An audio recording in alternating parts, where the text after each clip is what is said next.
છોકરાઓ આમાં તો પાસવર્ડ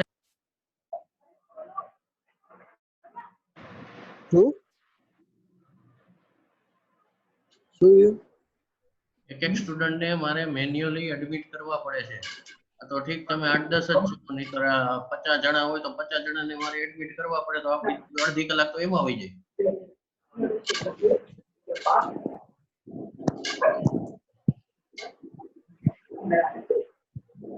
હાલો 10 જણા એટલે 9 ટોટલ છો. ये पति गयो 10 જણા છે. ટોટલ 10 પાર્ટિસિપન્ટ્સ છે આમાં અત્યારે. सेव से दे दो હાલો આગલામાં જરીક મને કયો જોયું. આગલામાં કેટલા હતા? दाखलो पूरो ई दाखलो એ દાખલો પૂરો થતી તો કે આપણે એમાં જ આગળ વધીએ. માનો તો બધા આવી ગયા છે.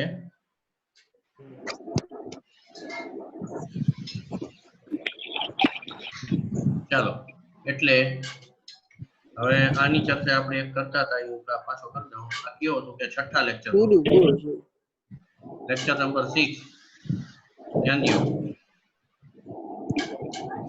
અહીંયા ધ્યાન દો. ना क्या वो सेवाना देखो આ લેક્ચર નંબર 6 આપણે જે પીઆઈ ગોતવાની ઓલી 1/f(d) વાળી મેથડ છે ઈ માઈલો. પણ આને જો અનડિટરમાઇન્ડ કોએફિશિયન્ટ મેથડ થી કરવાનો હોય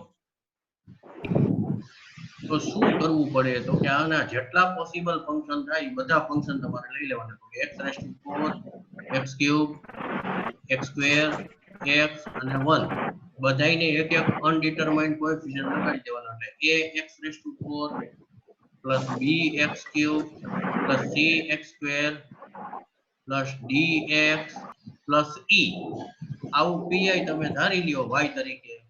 એવું પીઆઈ ધારી લ્યો, અહીંયા y ની જગ્યાએ સબસ્ટિટ્યુટ કરો અને પછી બે બાજુએ કરસ્પોન્ડિંગ કોએફિશિયન્ટ ને કમ્પેર કરો એટલે તમને ઓટોમેટિક ABCD E પાંચેયની વેલ્યુ મળે. એ પાંચેયની વેલ્યુ શું થવી જોઈએ? તો કે આ a એટલે તો કે 1/2 જ આવશે. b એટલે તો કે 0 જ આવશે કેમ કે x3 નો કોએફિશિયન્ટ આમાં નથી, x3 વાળી ટર્મ નથી એટલે 0. c એટલે તો કે 3 જ આવશે 6/2. d એટલે તો કે 3/2 અને e એટલે તો કે 4 8/2. આમ જ આવશે. આ તમે ગોતશો તો એની મેળે તમને ખ્યાલ આવશે. એટલે આપણે અત્યારે હવે પાછા આ જે ચાલુ છે એના નેક્સ્ટ એક્ઝામ્પલ ઉપર જઈએ. ગણેલો છે ઈ જેમ કે આવી ગયો using undetermined coefficient method find the general solution of this differential equation. હવે જો અનડિટરમાઇન્ડ કોએફિશિયન્ટ ની મેથડ તમને પૂછી હોય એ પ્રમાણે ગણવાનું. એટલે એમ જ થવું જોઈએ મેજોરિટી દરેક પેપરમાં એક દાખલો અનડિટરમાઇન્ડ વાળો પૂછાય છે અને બીજો દાખલો વેરિએશન ઓફ પેરામીટર વાળો. એટલે આના પછીની જે મેથડ છે એવું પૂછાય છે. મેજોરિટી દરેક પેપરમાં હોય જ છે. કેટલા માર્કમાં? 3 માર્ક 4 માર્ક. સાહેબ ફેલું કેવું પડે? અનડિટરમાઇન્ડ ફેલું પડે કે આપણી ઓલી જૂની શોર્ટકટ મેથડ એની પડે? જો અનડિટરમાઇન્ડ કરતા હું તો એમ માનું છું કે શોર્ટકટ મેથડ છે એ ફટાફટ થઈ જાય. ઘણા બધા ગણ્યા હોય ને એક્ઝામ્પલ. પણ અનડિટરમાઇન્ડ થી જો પૂછ્યો હોય ને તો એ કમ્પલસરી એમ જ કરવું. એ તો એમ જ એનો પડે બરાબર. અને આ દાખલો આ x2 કે 4x2 કે એવું ખાલી જો હોય ભેગું sin કે cos કે એવું કઈ ન હોય ને તો તમને કહું કે તો છે ને આ દાખલો અનડિટરમાઇન્ડ થી સેલો પડશે. તમે જુઓ એટલે તમને ખબર પડશે કે 4x2 E r of x છે હું માનું છું આનું CF કેમ ગોતવું એ કઈ હવે ચર્ચા કરવા જેવું નથી, બધાને આવડે. R of x એટલે 4x સ્ક્વેર. તો હવે આનું ફેમિલી શું થશે? આનું ફેમિલી 4x x સ્ક્વેર. અને 1 x x square square x ને 1 x1 x સ્ક્વેર x અને 1 આઈડી. બરોબર? આ બધાને દેખાતું હોવું જોઈએ. આગળ આ તો વધીએ. હા ફેમિલી મોડીફાઈ સમજો. ફેમિલી આવી ગયું એટલે પહેલું કામ pi ધારી લેવાનું. y is equal to ax square plus bx plus c is a pi of equation 1. હા સર, હા. એટલે જે આપણને ફેમિલી મળે હમ. એનું સોલ્યુશન કરવાનું ને. સમેશન નહીં કરવાનું, એને પહેલા ઓલા એક એક કોએફિશિયન્ટ પકડાવવાનું. અરે એમ નહીં, હા. અરે એમ નહીં, આ તમે આપણે જે શું કે ધારી y equal to this તેમાં બધામાં પ્લસ જ કરવાનું ને. પ્લસ જ કરવાનું ને. હા હા એને લિનિયર કોમ્બિનેશન કીધું કહેવાય. આ બધાય ફંક્શન જે છે x2 x અને 1 એ ત્રણેયનું લિનિયર કોમ્બિનેશન કરવાનું. લિનિયર કોમ્બિનેશન એટલે આપણે જે આની પહેલા કરતા હતા એ ઓલું કરતા હતા. c1 y1 એ હા. c2 y2 c3 y3 એ લિનિયર કોમ્બિનેશન પડી. c1 c2 c3 ના બદલે અહીંયા વપરાય છે generally capital A capital B capital C એવું. એ હા. બરાબર? એટલે y is equal to capital A x square plus bx plus c is a pi of equation 1. હવે pi એટલે particular integral. particular integral હોય એ તમારા differential equation નું solution તો હોય જ. differential equation નું સોલ્યુશન હોય એટલે differential equation ને સેટિસ્ફાય કરે. બસ આ કન્સેપ્ટ નો ઉપયોગ કરો એટલે તમને જેટલા અનડિટરમાઇન્ડ a b c d જે કાઈ છે એ બધાની વેલ્યુ તમને મળી જાય. એટલે y તરીકે તમે આને ધાર્યું છે આપણે આટલાને આ આપણે અઝ્યુમ કરેલું છે, તો આપણે આમાં ડિફરન્શિયલ ઇક્વેશનમાં વેલ્યુ સબસ્ટિટ્યુટ કરવા માટે -12y પછી d ઓફ y અને d સ્ક્વેર ઓફ y આ ત્રણેય વસ્તુ આપણે ગોતવાની આવશે. એમાંથી -12y તો એઝ ઇટ ઇઝ મૂકશું, પણ d ઓફ y એટલે પેલું ડેરિવેટિવ, તો y ડેશ અથવા d ઓફ y પેલા ગોતી લઈ. આની ઉપરથી તમને મળશે 2ax b અને second order derivative d square y એ મળશે ખાલી 2a. આ એક આ વેલ્યુ અને y ની પોતાની આ વેલ્યુ આ ત્રણે ત્રણ આપણે ઇક્વેશન 1 માં મૂકવાની છે. LHS is equal to RHS સરખાવવાના છે. Substituting all given values in equation 1 we get d square y minus 4dy minus 12y is equal to 7 e raised to minus 7x. જો ભાઈ આ ભૂલ છે, અહીંયા 4x સ્ક્વેર આવે. આ 7 e raised to minus 7x એ આગલા દાખલાનું લખાયેલું છે એ આવશે 4x સ્ક્વેર. એટલે નીચેના ઓલામાં સુધરાઈ ગયું, ઉપરનામાં ભૂલ છે. આમાં એવું હોય મેં આ દાખલો ગણાવ્યો હોય એટલે એની પહેલાનો દાખલો બોર્ડમાં ગણેલો હોય એમાં ને એમાં સુધારા વધારા કરતો હોય એમાં ને એમાં મેં કીધું હોય જો અહીંયા ફેરફાર થશે એટલે હું આ જગ્યાએ સુધારો કરવાનો ભૂલી ગયો એટલે છોકરાએ ન કર્યો. છોકરાને બુક હે કોઈને? હે? એ કે છોકરાને બુક હે? હા હા, સારું દેખ્યું. અક્ષર બહુ ટોપ છે. આ એવા જ છોકરાનું લીધું હોય ને જેના અક્ષર સારા હતા. છોકરો એટલો હોશિયાર નહોતો પણ અક્ષર સરસ હતા. ચાલો હવે ઈ ચર્ચા આપણે અત્યારે નથી કરવી. અત્યારે સીધી અહીંયા વેલ્યુ મૂકો. Square y minus 4dy minus 12y ને આપણે ઉપર જે વેલ્યુ આવી બધી મૂકો એટલે 2a minus 4 into d of y એટલે 2ax plus b આવી રહી અને minus 12 into ખાલી y એટલે ax square plus bx plus c is equal to 4x square. હવે જમણી બાજુએ 4x square છે ત્યાં બરોબર સમજો 4x square છે એ જગ્યાએ ખાલી x સ્ક્વેર વાળી ટર્મ છે એટલે આપણે x વાળી એ જોશે, x વગરની એટલે કોન્સ્ટન્ટ એ જોશે. નથી તો બે બાજુ કમ્પેર કરવા શું કરવાનું કે કાઈ નહીં, જમણી બાજુએ નથી તો 0x અને 0, ડાબી બાજુએ જેટલી ટર્મ બધી અલગ અલગ હોય બધી ભેગી કરવાની એટલે x સ્ક્વેર વાળી ટર્મ તો x સ્ક્વેર વાળી એક જ ટર્મ છે આવી. એનો કોએફિશિયન્ટ શું તો કે -12a. હવે x વાળી ટર્મ તો કે x વાળી ટર્મ એક અહીંયા છે -12b અને બીજી ટર્મ અહીંયા છે -8a.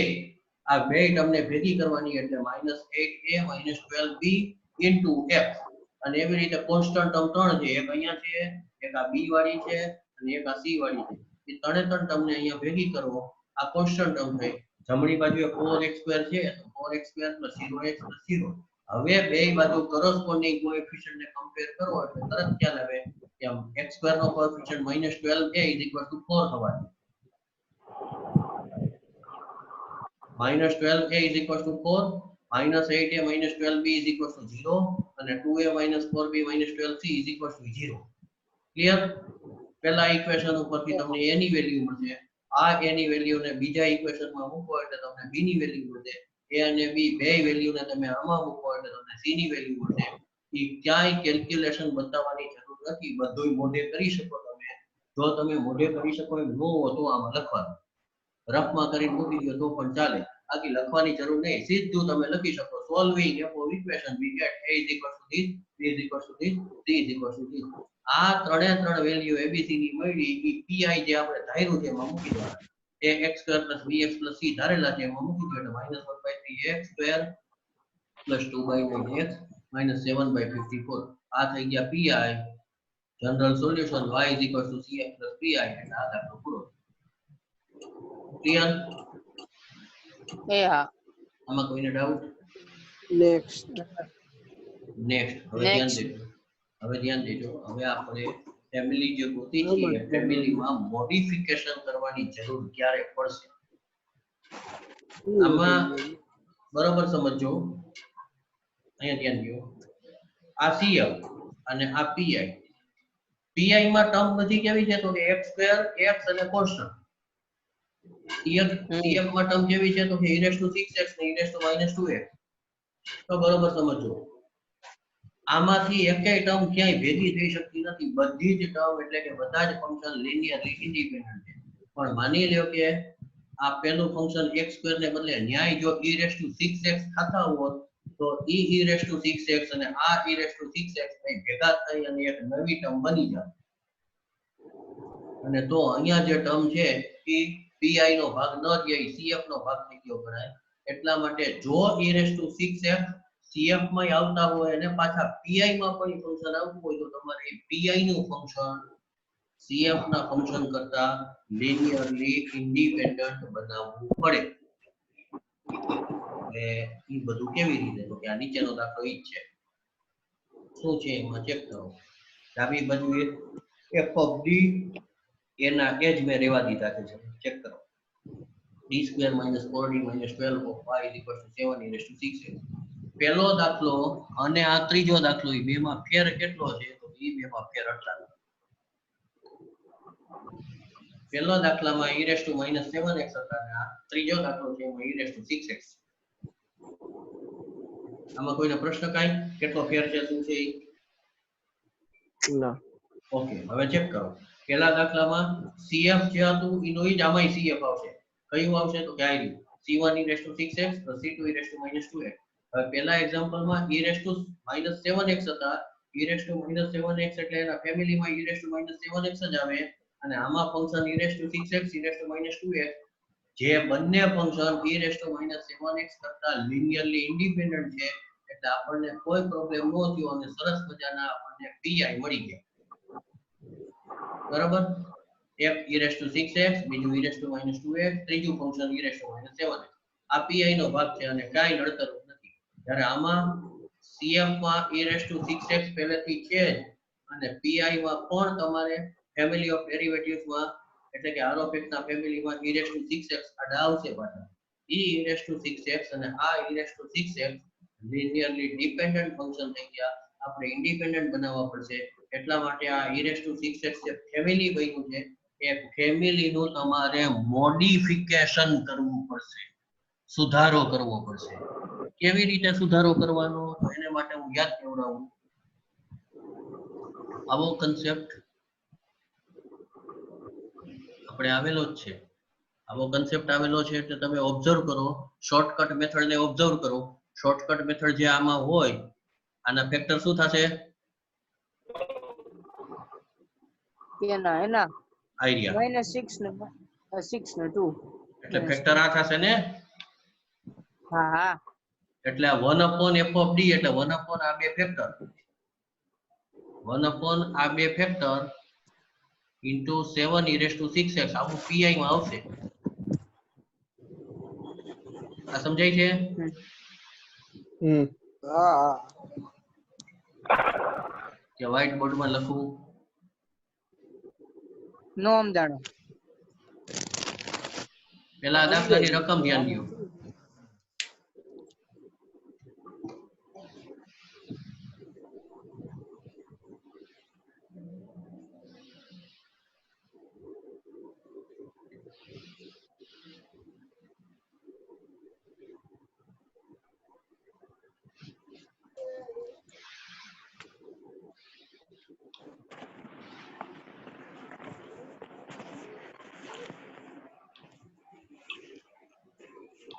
એટલે હું છે બોર્ડ માં લખો.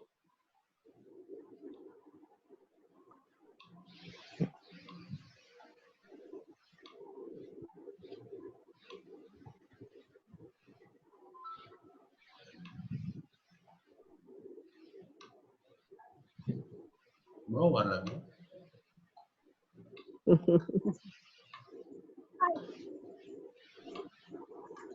પેકેટ આખું મૂકી દો.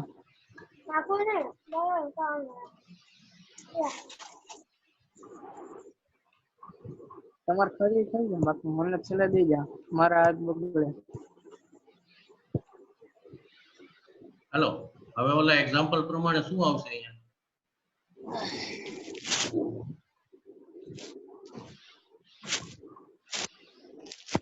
શું હતા f of d ના? f of minus 6 m minus 6 ને minus m plus 6 m minus 6 auxiliary equation ની તમે વાત કરો છો. હું f of d ના ફંક્શનની વાત કરું છું.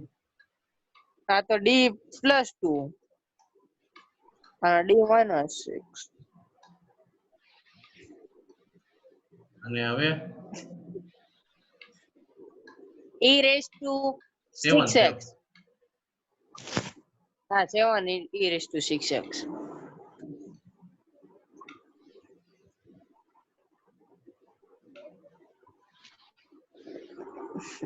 કોણ હવે એન્ટર થયું? કોણ થી જોવા દો હું કહી દો.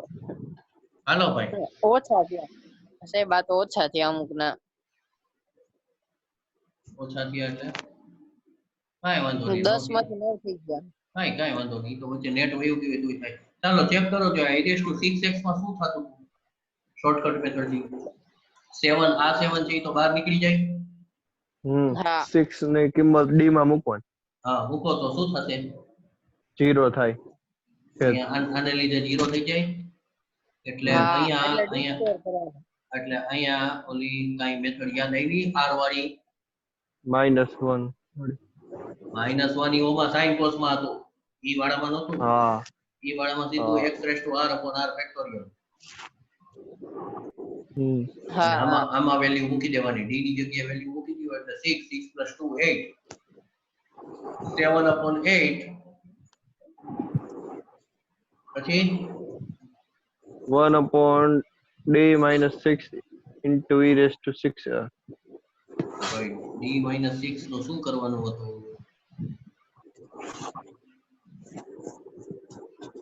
d - 6 ની બદલે ઓલું સૂત્ર નાખ દો x⁻r/r ફેક્ટોરિયલ. હા તો x⁻r r કેટલા છે તો કે 1 1 અને ઓલાની બદલે 6 મૂકી દેવાનું. x⁻1 ફેક્ટોરિયલ એટલે x/1 સમજાય છે? હા હા એટલે આનો જવાબ આવો આવશે. હા 7/8 અચ્છા 8 સેના 8 સેના આમાં ના હા, બરાબર આમાં બરાબર. 6 + 2 મૂકો ઈ ઇન્ટુ x અપોન 1 ફેક્ટોરિયલ એટલે 1 અને આ ફંક્શન ઈનું ઈ.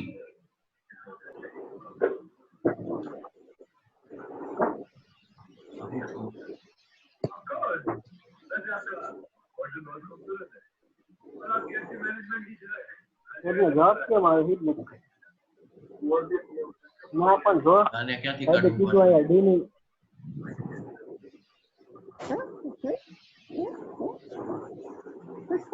વાહ વાહ કોણે લખ્યું? મેં લખ્યું. તોય લખી હકસ? હા આ તો આ તમને તમારું આઈડી clear? કેવી રીતે લખ્યું? હા ભાઈ હા બોલ ભાઈ હાથેથી હા સરસ ચાલો આંગળીથી ઓકે ચાલો તો હવે હું માનું છું અહીંયાથી તમને આઈડિયા આવી જવો જોઈએ. અહીંયાથી આઈડિયા આવી જવો જોઈએ. લખ ભાઈ લખેલું રાખ. ઉભા રહો, લખી દો. હાલો પૂરું હા ભાઈ બીજું હા હવે ધ્યાન દો. અહીંયા ધ્યાન દો. બોલો બોલો. હા ધ્યાન દો. હવે ફંક્શન શું થઈ ગયું? ગમે એક લખો. એ ભાઈ ફંક્શન શું થઈ ગયું ચેક કરો. હવે ફંક્શન શું થઈ ગયું તો કે x e raised to 6x થઈ ગયું. આ આગળ કોએફિશિયન્ટ આ સમજાય છે? ફંક્શન શું થઈ ગયું? આટલું થઈ ગયું x into e raised to 6x. અને આ 7/8 એનો કોએફિશિયન્ટ એટલે ઓલો કોન્સ્ટન્ટ જે આપણે અનડિટરમાઇન્ડ ગોતવાનો છે ને એની વેલ્યુ ઈ આ આવશે. પણ ફંક્શન આ લેવું પડશે x e raised to 6x. એટલે કે ખાલી e raised to 6x થી કામ નહીં હાલે પણ x e raised to 6x લેવું પડશે. હવે આવું શું કામ થાય છે? તો સ્ક્રીન ગયા આવી જાય ને બોલે ઉભો છે. હવે પાછા અહીંયા આવી જાવ. આવી ગયું સ્ક્રીન? આવી ગઈ. હાલો ધ્યાન દો. હવે પાછા અહીંયા આવી જાવ કે એ એવું થાય છે એટલે એવું થવા પાછળનું બીજું કાંઈ કારણ નથી. તમારા CF માં આ CF માં e raised to 6x function છે જ ઓલરેડી અને pi માં પણ તમે ફેમિલી ગોતશો એટલે e raised to 6x આવશે. એટલે શું કરવું પડશે તો કે આપણે મોડિફિકેશન કરવું પડશે. e raised to 6x જો CF નું ફંક્શન રિપીટ થતું હોય બેમાંથી કોઈ પણ એક આ અથવા ગમે એક આવતું હોય તો આ ન ચાલે એટલે આનું મોડિફિકેશન કરવાનું. મોડિફિકેશન કરવા માટે આપણી પાસે આ એક જ રસ્તો છે x e raised to 6x. શું કામ એવું કરવાનું એ ચર્ચા આપણે કરી કે ભાઈ ઓલું ફંક્શન આવે તો એમાં x આવશે. માની લ્યો કે અહીંયા CF માં x e raised to 6x જો પહેલેથી પડ્યા છે તો અહીંયા તમારે x2 થી મલ્ટીપ્લાય કરવાનું. x2 e raised to 6x કરવાના. સપોઝ કે અહીંયા x2 એ પડ્યા છે તો x3 થી કરવાના એન્ડ સો ઓન. બરાબર? એટલે આ મોડિફિકેશન x થી મલ્ટીપ્લાય કરો એટલે x e raised to 6x થી તમારું નવું ફેમિલી થઈ ગયું. હવે તમારે આને ધ્યાનમાં લેવાનું. આ ફેમિલીને ભૂલી જવાનું. આને ભૂલી જવાનું. હવે આ નવું ફેમિલી છે એને ધ્યાનમાં લેવાનું. એટલે હવે આને ABCD પકડાવાના. તો હવે આપણે લેવાનું છે let y is equals to ax e raised to 6x is a pi of equation 1. એટલે તમે આને pi ધારી લીધા છે. ફરીથી મેથડ એઝ ઇટ. ચાલો ભાઈ અવાજ કોનો આવે છે? આઈસ્ક્રીમ ખવડાવ્યો.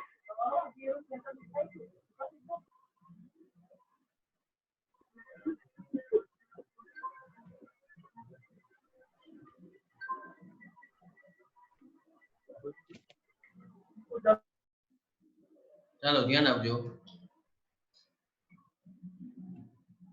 હવે ax e raised to 6x આપણે એઝ્યુમ કર્યું છે એને d of y d square of y એ બધી જગ્યાએ ગોતી અને વેલ્યુ મૂકવાની. તો પહેલા તો આનું y ડેશ એટલે કે કેપિટલ d of y એટલે એમાં ગુણાકારનો નિયમ લાગુ પડશે. એ કોન્સ્ટન્ટ છે 12 ના 12 પડ્યા રહેશે. અહીંયા ગુણાકારના નિયમ પ્રમાણે first function into derivative of second plus second into derivative of first one એ નિયમ પ્રમાણે અને એનું પાછું ડેરિવેટિવ કરો એટલે વળી પાછું તમારે આનું ડેરિવેટિવમાં 2 ટર્મ આવશે અને આનું ડેરિવેટિવમાં 1 ટર્મ આવશે. એ બધું થયું.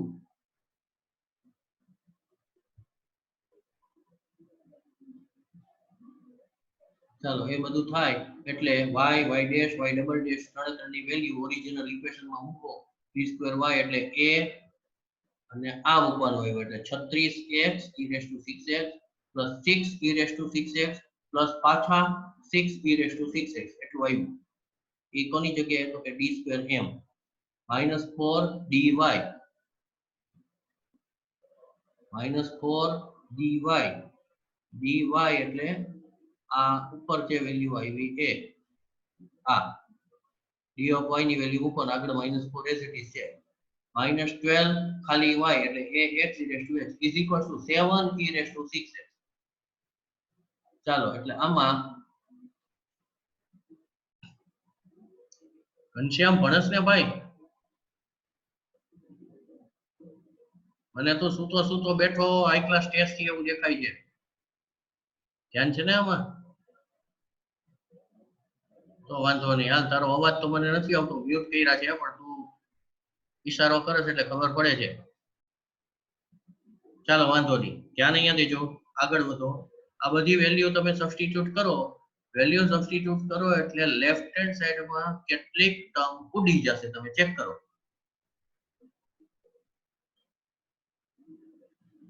અંદર ને અંદર કેટલીક ટર્મ ઉડી જશે.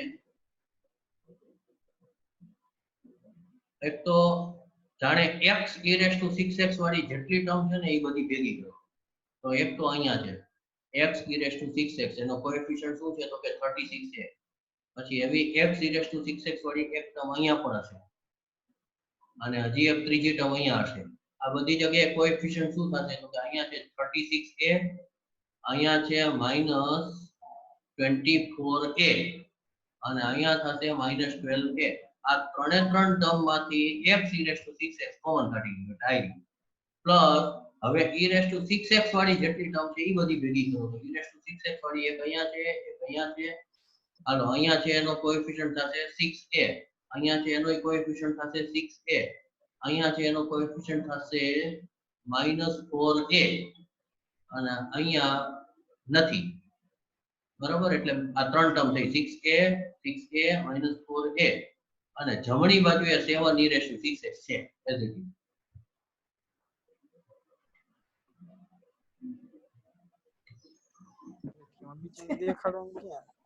ચાલો અનમ્યુટ પાછા કરતી તા છે, અનમ્યુટ કરી દીધા છે.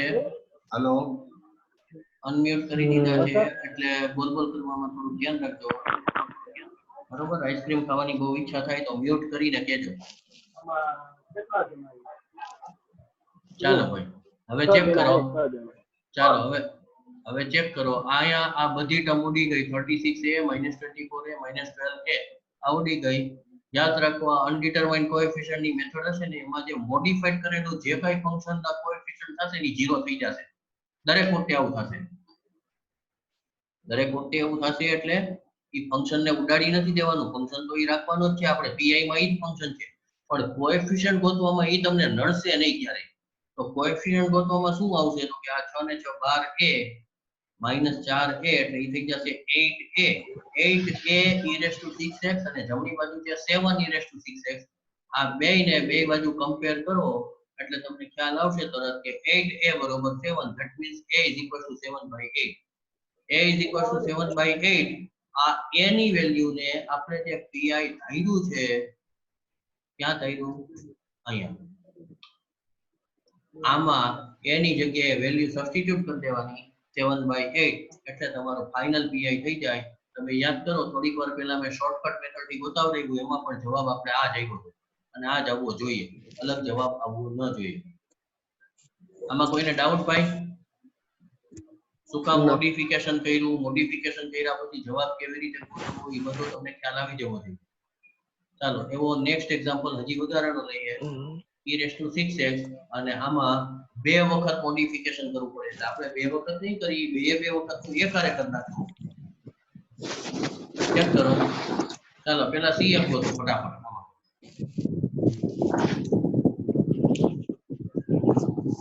c1 + c2 c1 + c2x e6x.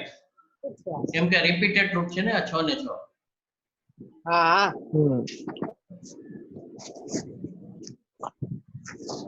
આટલું બરોબર. હાલો ભાઈ એટલે હવે અહીંયા છે ને આ cf માં આગળ વધવાનું છે. અહીંયા આ cf માં e6x ને છૂટા પાડી દો એટલે તમને ફંક્શન કયા કયા મળશે તો કે c1 e6x + c2x e6x. આ સમજાય છે? હા c1 e6x + c2x e6x. આવા બે ફંક્શન તમને cf માં મળ્યા છે. હવે આવી જાવ પાછા pi ગોતવા માટે થઈને r(x) ઉપર. r(x) નું ફેમિલી ગોતવાનું છે. r(x) નું ફેમિલી ગોતવાનું છે એટલે જેટલું ફેમિલીમાં પહેલા તો e6x નું ફેમિલી અલગથી ગોતી લો, આનું ફેમિલી અલગથી ગોતી લો, આ 13 નું ફેમિલી અલગથી ગોતી લો, પછી બધાયનો યુનિયન. હું માનું છું યુનિયન બધું જ કામ તમે એકહારે કરી શકશો અને આનું સીધું ફેમિલી તમે એકહારે લખી શકો છો. તો લખો ને સાહેબ, લખો ને. હાલ બોલ ફટાફટ. e6x comma x2 comma x 1 અને 13. એ ભાઈ 13 નો આવે લખવાના. બસ 13 પાછું ઈ એક આવે કોન્સ્ટન્ટ અહીંયા છે અને કોન્સ્ટન્ટ નું ઓરિજિનલ 1 ફંક્શન 1 જ થાય. હા, 1 બરાબર, એટલે હું કહું એટલે 13 માંથી ઘટી હા કાઢજો. એટલે જો e6x છે ભાઈ 10 મિનિટ વહી ગઈ હો હવે. હાલો ધ્યાન એ દેજો. ભલે ભલે એ 10 મિનિટ પૂરી થાય એટલે હવે પૂરું હો આજે, વધારે નહીં કરી. હાલો ઓકે ધ્યાન દેજો. e6x x2 x 1 અને ઓલો 13 છે એનું ખાલી 13 એટલે -13 છે એનું ખાલી 1. આ બધાનો યુનિયન એટલે ટોટલ 4 ટર્મ આવી થશે. e6x x2 x અને 1 પૂરું થઈ ગયું. પણ એમાંથી e6x એવું ફંક્શન છે જે cf માં આવી ગયું, આવી પહેલી ટર્મ તરીકે. એટલે આપણે મોડિફિકેશન કરવાનું. તો કોનું કરવાનું? તો કે બધાયનું નહીં. આ બધાયને ભેગા કર્યા પછી મોડિફિકેશન કરવાનું બેહાય તો અહીંયા x³ થઈ જશે અને અહીંયા x² થઈ જશે અને અહીંયા x થઈ જશે. એ તો લાંબુ થાય. એ આપણને નડતર રૂપે નથી. તો આપણે કોનું મોડિફિકેશન કરવાનું? તો કે મોડિફિકેશન ખાલી આની જ જરૂર છે. હવે આની જ જરૂર છે તો શું આપણને દેખાડો મોડિફિકેશન કરવાનું? તો કે e6x અહીંયા રિપીટ થાય છે એટલે આપણને એમ થાય કે હાલો x એને દઈ દઈએ એટલે x e6x. પણ તમે જેવા x e6x એને દેશો એ ભેગું ઈ ફંક્શન પણ છે આઈ. ખ્યાલ આવે છે? એટલે e6x છે અને x e6x ઈ પણ cf માં છે એટલે મોડિફિકેશન માં આગળ વધો અને x2 e6x એનું મોડિફિકેશન કરવાનું હોય અને ઈ સીધું એકારે જ કરવાનું, 1 by 1 નહીં કરવાનું. પહેલા x થી મલ્ટીપ્લાય કરવાનું, વળી મોડિફિકેશન કરો. એ કાઈ નહીં, સીધું આ x2 e6x એનું મોડિફાઈડ ફેમિલી. કોનું? તો કે 7 e6x. અને આના ફેમિલીમાં કોઈ સુધારો વધારો કરવાનો નથી એટલે એ એમને એમ રહેશે. માટે ફાઇનલ ફેમિલી આપણું આ x2 e6x ખાલી x2 ખાલી x અને 1 ટોટલ 4 ફંક્શન થયા. ચારેય ફંક્શન ને એબીસીડી પકડાવી દો અને ઇક્વલ્સ ટુ y ધારી દો એટલે y A x2 e6x plus bx2 plus cx plus d is a pi of equation 1. હવે આને તમે y ધાર્યું છે pi તરીકે એટલે ઇક્વેશન ને સેટિસ્ફાઈ કરે એટલે આનો y y dash y double dash ગોતવાના. y y dash y double dash એ બધું ગોતી અને સબસ્ટિટ્યુટ કરવાનું છે.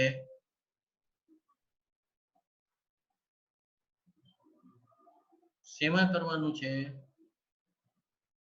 y માં. બરાબર, y ડેશ એ ગોતેલું છે, y ડબલ ડેશ એ પણ ગોતેલું છે. આ y પોતે એટલે આવી રહ્યું, y ડેશ એટલે ડેરિવેટિવ. ડેરિવેટિવમાં આનું ડેરિવેટિવ કરો એટલે બે ટર્મ થશે ગુણાકારના નિયમ પ્રમાણે અને આ બેને તો એક એક ટર્મ થશે. d નું ડેરિવેટિવ 0 થઈ જશે. પછી y ડેશ મળ્યા એની ઉપરથી y ડબલ ડેશ ગોતો. એની ઉપરથી સાદું રૂપ દો થોડું ઘણું. આમાં કદાચ થોડું ઘણું ફેરફાર છે અથવા ભૂલ છે, જે કાંઈ હોય. હવે ધ્યાન દો, આ બધી જ વેલ્યુ ઇક્વેશન 1 માં તમારે એટલે કે જે ડિફરન્શિયલ ઇક્વેશન છે એમાં મૂકવાનું છે. એટલે ડાબી બાજુએ e6x વાળી ટર્મ હશે, x2 વાળી ટર્મ હશે, x વાળી ટર્મ હશે અને કોન્સ્ટન્ટ ટર્મ હશે. એવી રીતે જમણી બાજુ e6x વાળી ટર્મ છે, x2 વાળી ટર્મ છે, x વાળી ટર્મ આમાં દેખાતી નથી પણ છે 0x. બરાબર, અને કોન્સ્ટન્ટ ટર્મ છે. આ બે ટાઈપની બે બાજુની બધી જ કોરસ્પોન્ડિંગ ટર્મને સરખાવવાની છે. એ સરખાવો એટલે તમને a b c d ના ઇક્વેશન્સ મળશે. એ ઇક્વેશનને સોલ્વ કરો એટલે ચારે ચારની વેલ્યુ તમને મળી જશે. એ ચારેય વેલ્યુ એબીસીડી ની જે કાંઈ આવે એને ઓલું y તરીકે જે ધાર્યું છે એમાં મૂકી દો એટલે તમને pi મળી જાય. બરાબર, આ દાખલો વ્યવસ્થિત આમાં ગણેલો નથી એટલે હું એવું માનું છું કે તમને ખ્યાલ આવશે. આઈડિયા એબીસીડી તો છે જ એટલે છેલ્લે આઈડિયા ગણેલા છે એટલે છેલ્લે હવે આ વેલ્યુ મૂકવાની રહે. એબીસીડી ની જે કાંઈ વેલ્યુ આવી અહીંયા સબસ્ટિટ્યુટ કરો એટલે જવાબ આવે. તો હું એવું માનું છું કે આ કેલ્ક્યુલેશન તમારી રીતે તમે બધા ચેક કરજો, બધાને ખ્યાલ આવશે જ. આમાં કઈ નવું નથી. મારે હવે એના પછીનો જરીક ઝડપથી ચર્ચા કરી લેવી છે. અત્યાર લગીમાં આપણે કઈ ગુણાકાર વાળો આવ્યો નથી એટલે ઈ લઈ લઈ. d² - 9 of y is equal to x cos 2x. બરાબર, cf બધાને ખબર જ પડશે. e3x ને e3x આપણે સીધા આની ઉપર આવી કે x cos 2x એનું ફેમિલી. તો x નું ફેમિલી x અને 1, cos 2x નું ફેમિલી cos 2x ને sin 2x એટલે ટોટલ 4 ટર્મ થશે ફેમિલીમાં. x cos 2x, x sin 2x, ખાલી cos 2x, ખાલી sin 2x. આ કેવી રીતે આવે એ બધું ડિસ્કશન થઈ ગયું છે. હવે pi એના ધારી દો, બધાને એબીસીડી પકડાવી ગયું ચારેય ટર્મને. એટલે y is equal to આ આખું pi. હવે જેમ જાજી ટર્મ હશે ને એમ લેબર વર્ક વધારે થશે આ મેથડમાં. y ડેશ ગોતો, y ડબલ ડેશ ગોતો, એ બધું બહુ કન્જસ્ટેડ થતું જશે. એ પાછી વેલ્યુ બધી તમારે ઓમાં મૂકવાની આવશે ઇક્વેશન 1 માં. આ ઇક્વેશન 1 માં એ વેલ્યુ સબસ્ટિટ્યુટ કરો અને બે બાજુ સરખાવો. બે બાજુ સરખાવો એટલે જમણી બાજુએ આપણી પાસે અત્યારે એક જ ટર્મ છે x cos 2x. x sin 2x અહીં નથી એટલે એનો કોએફિશિયન્ટ 0 ત્યાં જમણી બાજુની વાત કરું છું. હા હા, x cos 2x એક જ ટર્મ છે એટલે plus 0x sin 2x plus 0 sin 2x 0 cos plus 0 2x. cos 2x એવી બીજી ત્રણ ટર્મ તમે એઝ્યુમ કરી શકો. ડાબી બાજુએ એ બધી ટર્મ આવી હોય એને અને જમણી બાજુની ચારે તમને સરખાવવાની છે. એ બધી તમને સરખાવો એટલે એની ઉપરથી તમને એબીસીડી ના ઇક્વેશન્સ મળશે. એ ઇક્વેશન ને સોલ્વ કરો એટલે ચારેયની વેલ્યુ મળશે. એ આમાં બધી બતાવેલી જ છે. હવે મેથડમાં ઓમ કઈ નવું નથી એટલે હું આજુ કઈ કહેતો નથી. એ સરખાવો એટલે એબીસીડી ની વેલ્યુ મળે એને તમારે આ પીઆઈ માં મૂકી દો એટલે પીઆઈ મળી જાય. પીઆઈ મળે પછી જનરલ સોલ્યુશન લખવાનું છે CF + PI. બરાબર. એક હજી વધારાનો દાખલો ખાલી sin 2x કરીને આપેલો છે એનો આ CF as it is. હા ભાઈ આમાં મોડિફિકેશન આવ્યું કેમ કે આનું CF C1 cos 2x + C2 sin 2x આવ્યું અને પીઆઈ માં પણ શું કહેવાય r of x y sin 2x છે એટલે તમારે મોડિફિકેશન કરવું પડશે. x મલ્ટીપ્લાય કરવો પડશે એટલે x cos 2x x sin 2x એવું લેવું પડશે. ખ્યાલ આવે છે? હા ઓકે એટલે હવે પીઆઈ ધારી અને આગળ વધો. હવે હું ઈ પાછું કઈ સમજાવતો નથી, તમે જોશો એટલે તમને ક્લિયર થશે. જો નેક્સ્ટ લેક્ચરમાં આમાંથી કઈ ડાઉટ હોય તો મને પૂછજો. ઓકે બરાબર. આ વેરિએશન ઓફ પેરામીટર મેથડ ચાલુ થઈ ગઈ એનું ડિસ્કશન આપણે કાલ ઉપર કરશું, આજે નહીં. એટલે આજે અહીંયા આપણે પૂરું કરીએ. આમાં કોઈને કઈ પ્રશ્ન હોય તો હજી 2-5 મિનિટ હશે હું માનું છું કદાચ તો મને કયો. ભાઈ આ કઈ લખો નહીં, બોલીને કહી શકો છો. કોઈને મેં મ્યુટ કર્યા નથી. આ કેમ અનમ્યુટ ની વાત કરે છે ભાઈ? મેં નથી કર્યા. મેં તો અનમ્યુટ ઓલ કરી નાખ્યું હતું. સંભળાય હું બોલું આપણે મોડિફાઈ ક્યારે કરવાનું સર? કોણ પૂછે છે ઈ? કોરા. તને ખબર હોય હાથ ભાંગ્યો તો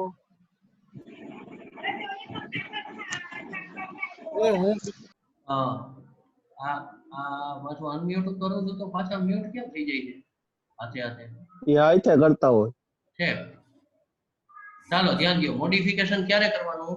જો ફેમિલીમાં ફંક્શન તમે મેળવ્યું હોય એ ફંક્શન જો CF ના ફંક્શન માંનું રિપીટ થતું હોય તો CF ના ફંક્શન થી ઇન્ડિપેન્ડન્ટ હોય એવું ફંક્શન તમારે બનાવવું પડે. એટલે ત્યારે તમારે r of x ના જે ફેમિલી બનાવ્યું છે એનું મોડિફિકેશન કરવું પડે x થી મલ્ટીપ્લાય કરી. x થી મલ્ટીપ્લાય કરો અને તોય જો રિપીટ થતું હોય ફંક્શન તો x2 થી કરવાનું. x2 થી કરો ને તોય રિપીટ થતું હોય તો x3 થી કરવાનું and so on. Majority x2 થી મેક્સિમમ આવે, x3 થી કરવાનું આવતું નથી. ક્યારેય દાખલો પૂછાણો નથી. સમજાઈ ગયું. આ ફેનિલ જોઈન્ટ થયો છે ભાઈ, સરદારા ફેનિલ. ઓહો હે ભાઈ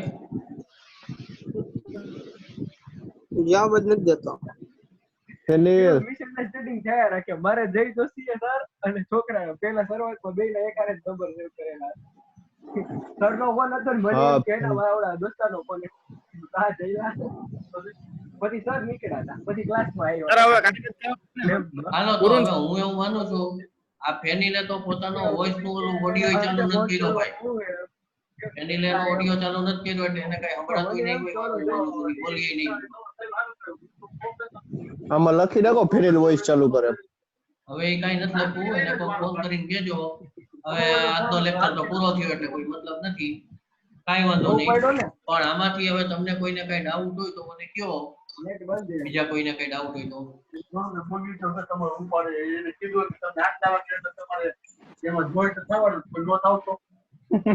ભાઈ કરી દીધું ચાલુ. ફેનિલે કરી દીધું. આ પૂછી નાખ.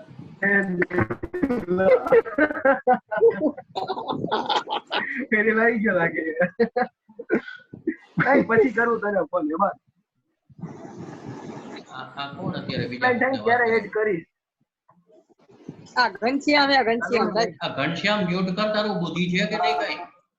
ઈ તો આમાં પણ એના છે જ નહીં. બાટલા આમાં ક્યાં અકલ ઘનશ્યામ છે જ મુઠ્ઠો નહીં અંદર. માઈક ચાલુ છે હા ચાલો ભાઈ, હવે કોઈને ડાઉટ હોય તો બોલો. ના હાલો પૂરું હવે. હવે આ દાખલા પહેલા એકવાર જોઈ લેજો. અને અનડિટરમાઇન્ડ કોએફિશિયન્ટ મેથડના દાખલા એટલે